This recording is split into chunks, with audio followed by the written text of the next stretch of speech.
Hello friends. आज हम class 6 का मैथ चैप्टर 2 जो पूर्ण संख्याएं से संबंधित है का इंट्रोडक्शन पार्ट देखेंगे। जब हम इस अध्याय को समाप्त कर रहे होंगे तो इन सब चीज़ों के बारे में सीख चुके होंगे। ठीक है, तो चलिए शुरू करते हैं आज का इंट्रोडक्शन पार्ट। सबसे पहले हमें ये जानना होगा कि पूर्ण संख्याएं क्या हैं। ये जो यहाँ पे दिया हुआ है पूर्ण संख्याएं, ये क्या हैं। तो हमें पता होना चाहिए कि 0 से शुरू होकर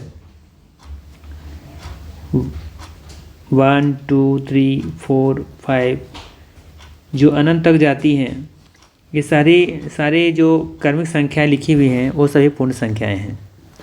0 से शुरू होकर के अनंत तक जो जाती हैं, जहाँ तक भी चले जाएँ वो सारी संख्याएं क्या होंगी, पूर्ण संख्याएं कहलाएंगी। अब जब हम इस चैप्टर को पढ़ रहे हैं तो सिर्फ इन्हीं नंबर्स के बारे में हम लोग पढ़ेंगे कि इससे क्या क्या गुण होते हैं, कहाँ कहाँ इसका यूज होता है, कौन सा प्रवृत्ति है उसका क्या होगा, प्रवृत्ति क्या होगा।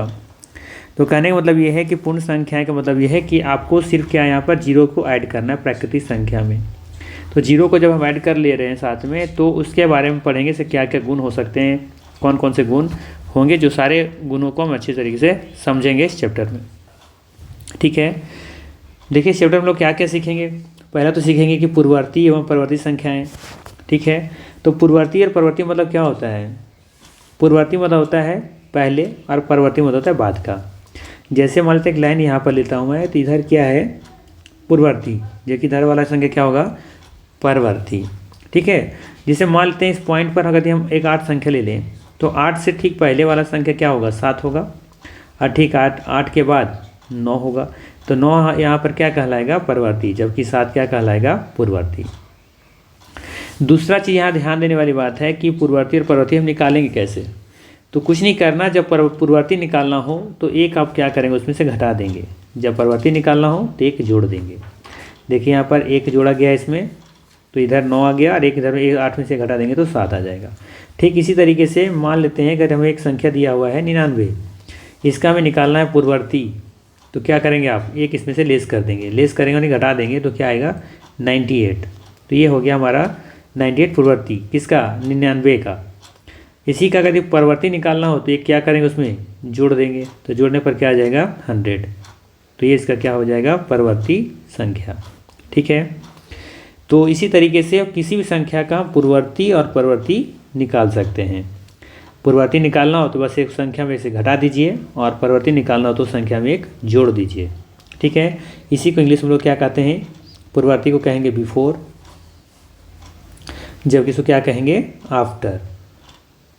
ठीक है, दूसरा पॉइंट में कहा गया है संख्या रेखा पर योग। हमें यह भी सीखना है कि संख्या रेखा पर हम योग कैसे निकालेंगे।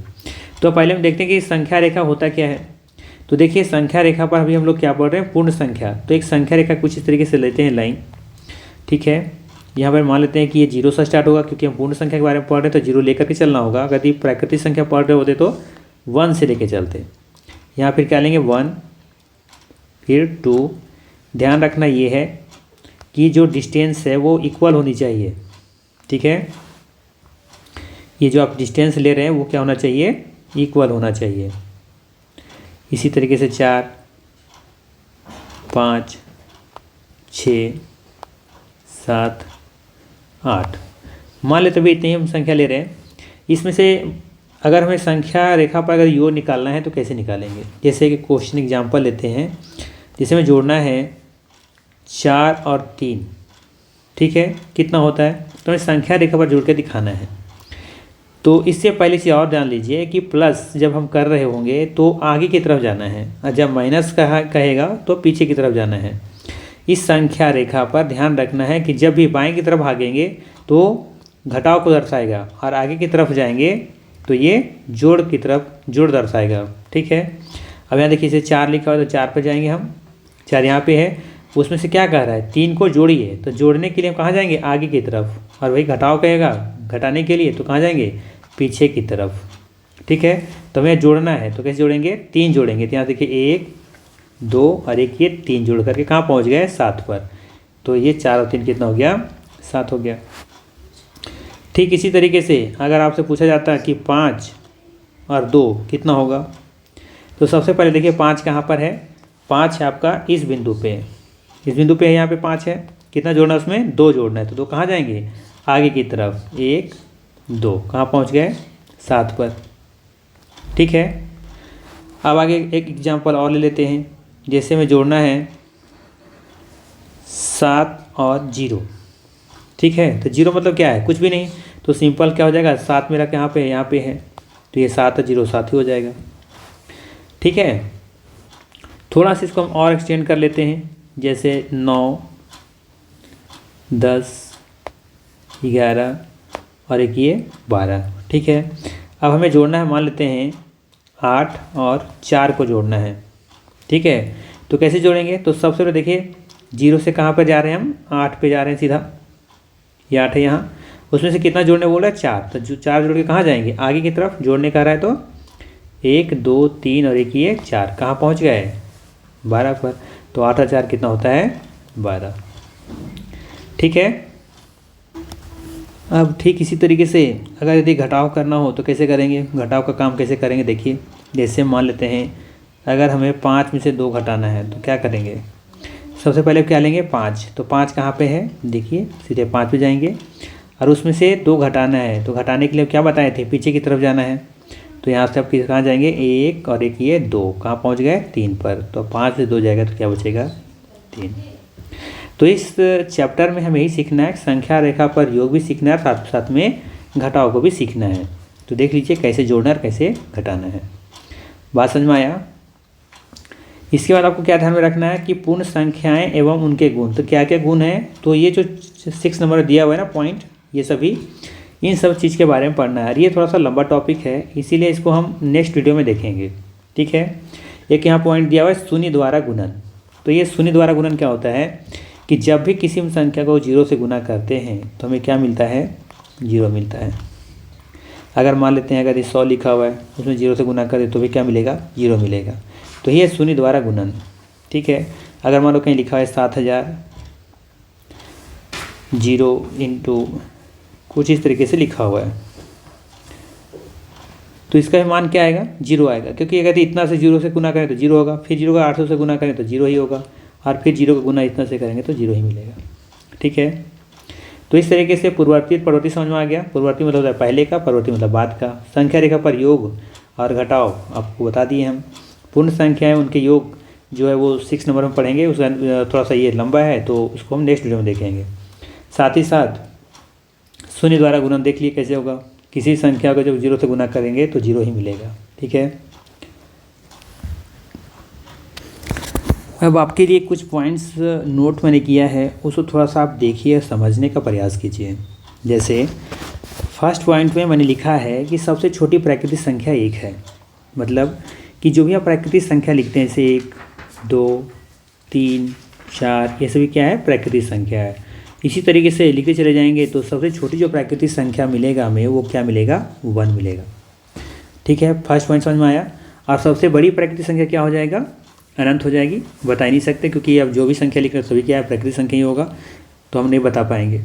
ठीक है। बट सबसे छोटी प्राकृतिक संख्या क्या होगा, 1 होगा। ठीक। चलिए दूसरा पॉइंट को समझते हैं। लिखा है गिनने वाली, गिरने वाली नहीं, गिनने वाली संख्याएं जैसे 1 2 3 4 सभी क्या हैं, प्राकृतिक संख्या हैं। जैसे जब भी कोई नंबर से कोई लगा होता है तो उसे काउंटिंग करते हैं ना, काउंटिंग करते हैं उसे, तो जितने गिनने वाली संख्या होती है जहाँ से गिनते हैं आप, वो सभी क्या है, प्राकृतिक संख्या ही हैं।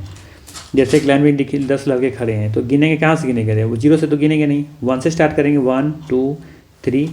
तो इसका मतलब ये हुआ कि गिनने वाली सारी संख्याएँ क्या हैं, प्राकृतिक संख्याएँ। ठीक। नेक्स्ट लिखा हुआ है कि प्राकृतिक संख्याओं के समूह को अंग्रेजी के बड़े अक्षर और द्वारा सूचित किया जाता है। प्राकृतिक संख्याओं के समूह को अंग्रेजी के बड़े अक्षर और द्वारा सूचित किया जाता है। यहाँ पर थोड़ा सा मिसप्रिंटिंग हुआ है, ये जेड लिखा हुआ है यहाँ पर। ठीक है। तो इसको हम लोग जेड से डिनोट कर, जेड नहीं होगा, सॉरी, यहाँ पे एन होगा, है ना, यहाँ पे एन कर लीजिएगा। तो ये जो संख्या लिखी होती है ना 1 2 3 4 5 6, इसके समूहों को हम सीधा कर सकते हैं, ये n के बराबर है ये सारी संख्याएं, natural number n4 natural number से याद रख सकते हैं आप। तो जो 1 2 3 4 5 6 है उसको हम एक पूरे समूह को हम क्या कहते हैं, n अक्षर से डिनोट करते हैं। ठीक है, बात समझ में आया। चलिए 4th पॉइंट क्या लिखा हुआ है, कहता है प्राकृतिक संख्याएं शून्य के साथ मिलकर पूर्ण संख्याओं का संग्रह बनाती है, उसे ही पूर्ण संख्या कहते हैं। क्या लिखा हुआ है, प्राकृतिक संख्या कहाँ शुरू होता है, 1 से 2 3 4, ठीक है 5 6, ये सभी कौन सी संख्याएं हैं, प्राकृतिक संख्याएं। इसी में अगर यदि हम 0 को ऐड कर दें, वही लिखा हुआ है ना कि प्राकृतिक संख्याएं शून्य के साथ मिलकर के क्या बनाती हैं, ये पूर्ण संख्या बनाती हैं। जैसे प्राकृतिक संख्याओं को हम n से डिनोट कर रहे थे, ठीक इसी तरीके से इसको हम लोग कैसे डिनोट करेंगे, w से। w फॉर होल नंबर, पूर्ण संख्या को हम लोग क्या कहते हैं, होल नंबर कहते हैं। तो ये इसको हम w से डिनोट करते हैं। ठीक है, अगर ये पूरी संख्याओं को अगर हम एक नाम देना हो तो उसको हम क्या दे सकते हैं, w।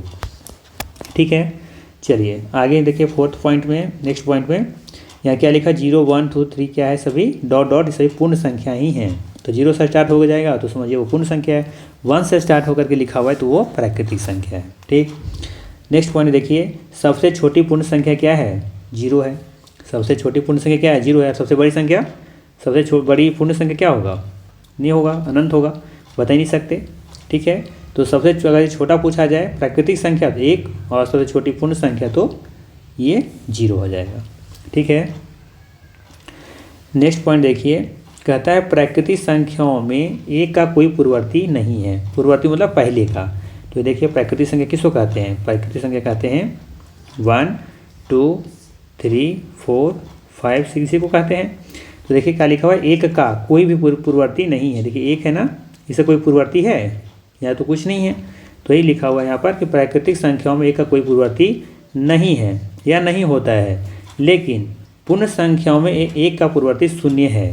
तो देखिए ये वाला पूर्ण संख्या था ना, तो एक का पूर्ववर्ती क्या हो जाएगा, शून्य हो जाएगा, लेकिन प्राकृतिक संख्या का पूर्ववर्ती नहीं होता है।